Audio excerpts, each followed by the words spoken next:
साथियों, कैसे हैं आप सभी। आई होप आप सभी ठीक होंगे, सेफ होंगे और सुरक्षित होंगे। तो जैसा कि आप सभी ने इस वाली थंबनेल में ये फिगर या ये टॉपिक देख के आप लोग समझ ही गए होंगे कि आज हम सभी कक्षा 12 फिजिक्स का एक बहुत महत्वपूर्ण डेरिवेशन की बात करने वाले हैं, जो इस बार बोर्ड की दृष्टि से बहुत ही इंपॉर्टेंट है। इस डेरिवेशन को आप लोग सीख के जाइएगा, आपको बिल्कुल आना चाहिए, नहीं तो आप बोर्ड में इस डेरिवेशन को अच्छे से नहीं कर पाएंगे और आपका जो नंबर है वो कम आएगा, क्योंकि ये डेरिवेशन इस बार बोर्ड के लिए बहुत इंपॉर्टेंट डेरिवेशन है।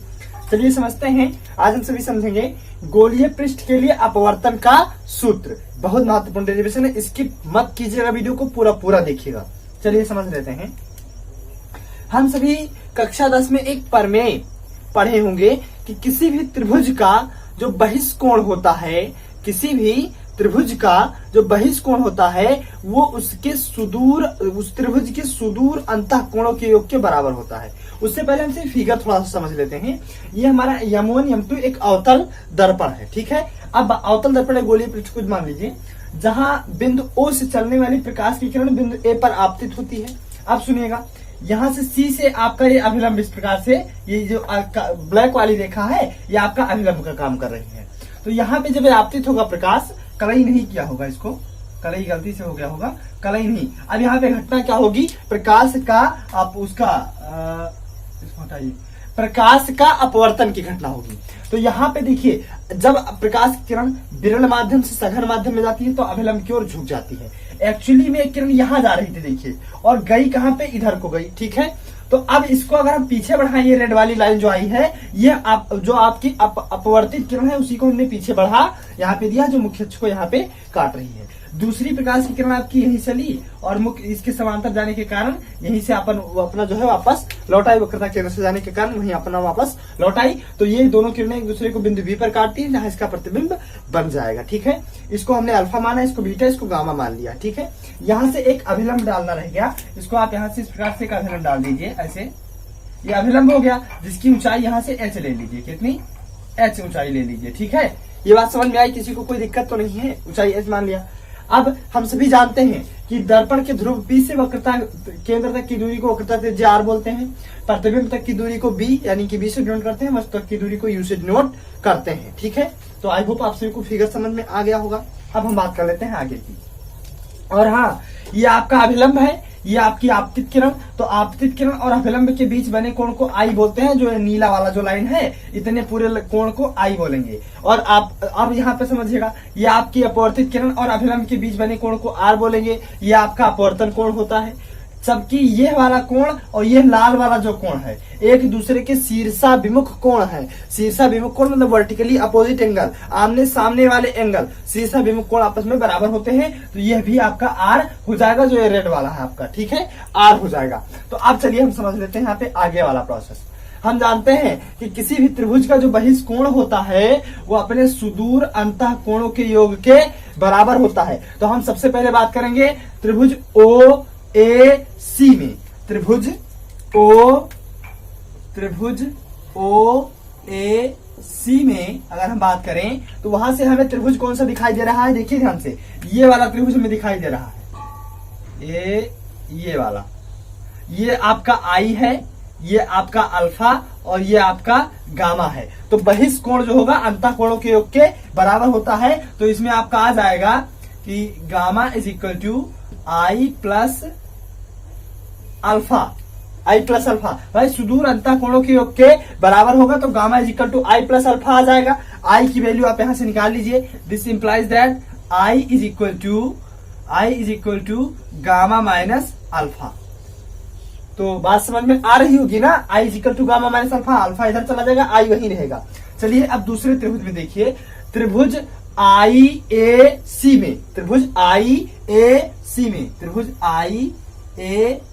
में आप सभी अगर देख पा रहे होंगे तो फिर बहिष्कोण यानी कि gamma is equal to R plus beta है। बहिष्कोण सुदूर अंतः कोणों के योग के बराबर होगा, तो आपका हो जाएगा gamma is equal to R plus beta. This implies that gamma is equal to R plus beta हुआ। तो यहाँ पे R की वैल्यू निकालेंगे तो R is equal to gamma minus beta आपका आ जाएगा। इसमें किसी को कोई संदिग्ध डाउट नहीं होना चाहिए। तो मैं आशा करता हूं कि आप सभी बात समझ पाए होंगे। चलिए अब हम सभी जानते हैं स्नेल के नियम से स्नेल के नियम से। स्नेल का नियम क्या कहता है? स्नेल का नियम कहता है आपका कि स्नेल का नियम क्या है? Sine I upon sine R is equal to N2 upon N1। भाई N2 अपान N1 क्या होता है? N2 अपान N1 आपका हो जाएगा, जैसे सपोज कीजिए 1N2, ये इसको हम लिख सकते हैं ना, ऐसे N लिख सकते हैं, तो N ही तो होता है, तो इसको लिखेंगे 1N2, और 1N2 को हम लिख सकते हैं, इसे जान लीजिए आप, N2 अपान N1 इसको हम लिख सकते हैं। तो वही मैंने डायरेक्ट यहाँ पे एक स्टेप जो है चल दिया है। बात समझ में आ रही नहीं आ रही? डायरेक्ट एक स्टेप यहाँ पे चल लिया गया है। अब समझिएगा, अगर आपतन कोण I और R ये बहुत छोटे हों तो sine I is equal to केवल I बचेगा और sine R is equal to केवल R बचेगा। बात समझ में आई? Sine I is equal to केवल I और sine R is equal to केवल R बचेगा। तब आप इसको तिरछा अगर मल्टीप्लाई कराएंगे तो ये आएगा आपका N1I is equal to N2R। बात समझ में आई? अगर साइन I बहुत छोटा है तो इसको केवल I बचेगा, साइन R बहुत छोटा है तो केवल R बचेगा। क्लियर?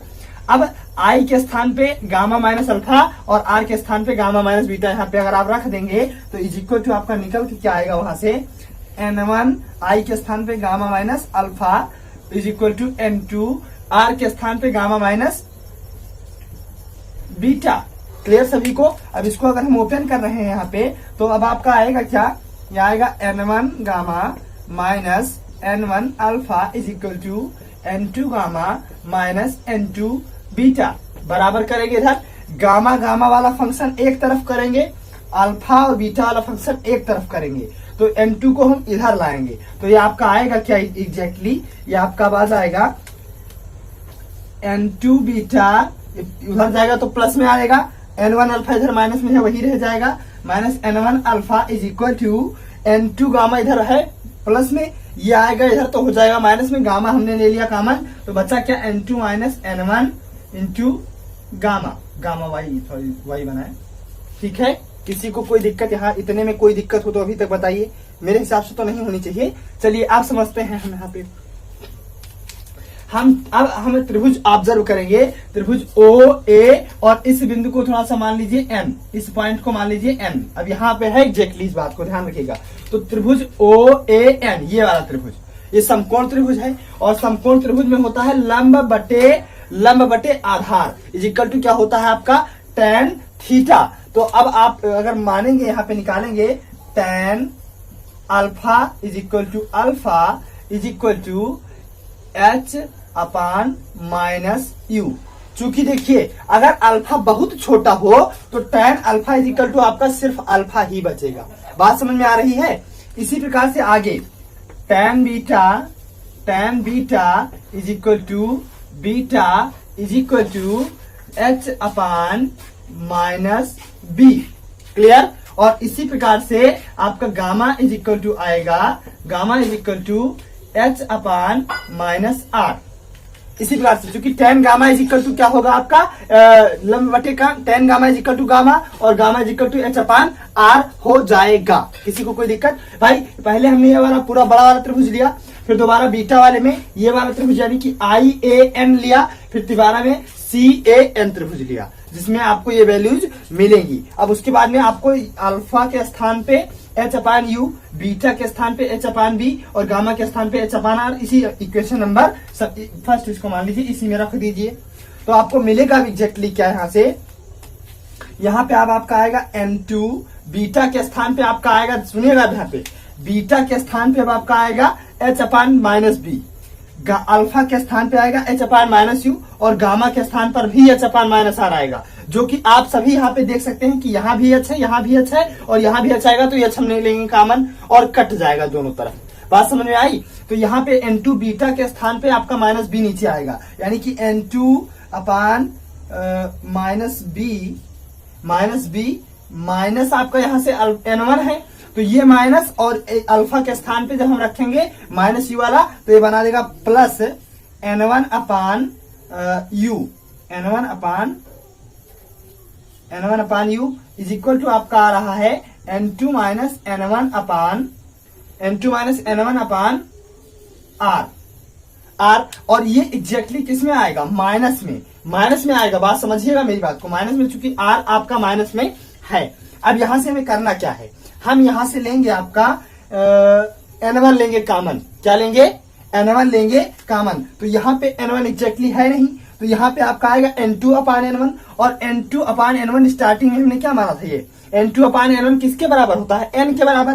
तो यहाँ पे आएगा N1 अगर कॉमन लेंगे तो यहाँ पे N2 अपान N1 आएगा, जो कि हमारा होगा एग्जैक्टली N के बराबर। किसके बराबर, N के बराबर। तो ये आपका आएगा N अपान B माइनस, ये आपका यहाँ N1 कॉमन हो गया है, बचा क्या है आपका 1 अपान U इज इक्वल टू, यहाँ पे आपका N1 कॉमन हुआ तो N2 अपान N1 किसकी वैल्यू है, N की। तो N माइनस 1, N1 यहाँ पे कॉमन हो गया, बचा 1, और यहाँ पे बचा आपका R। बात समझ में आई। यहाँ आपने माइनस यहाँ पे था, यहाँ हमने ले लिया है माइनस कॉमन, तो जिससे आपका ये N2 अपान B वाला हिस्सा हो जाएगा प्लस में, और N1 अपान U वाला हिस्सा हो जाएगा माइनस में। बात समझ में आई। तो यही आपका ये जो फार्मूला आपका आया है, यही गोलीय पृष्ठफलीय अपवर्तन का सूत्र है। इसको आप लोग अच्छे से प्रूफ कर लीजिएगा, PROOF प्रूफ। इसको आप अच्छे से सीख लीजिएगा, कहीं पे कोई मिस्टेक ना हो, ताकि बोर्ड में जब आए तो आप इसको अच्छे से कर ले जाएं। तो मिलते हैं अपनी नेक्स्ट वीडियो में, तब तक के लिए जय हिंद।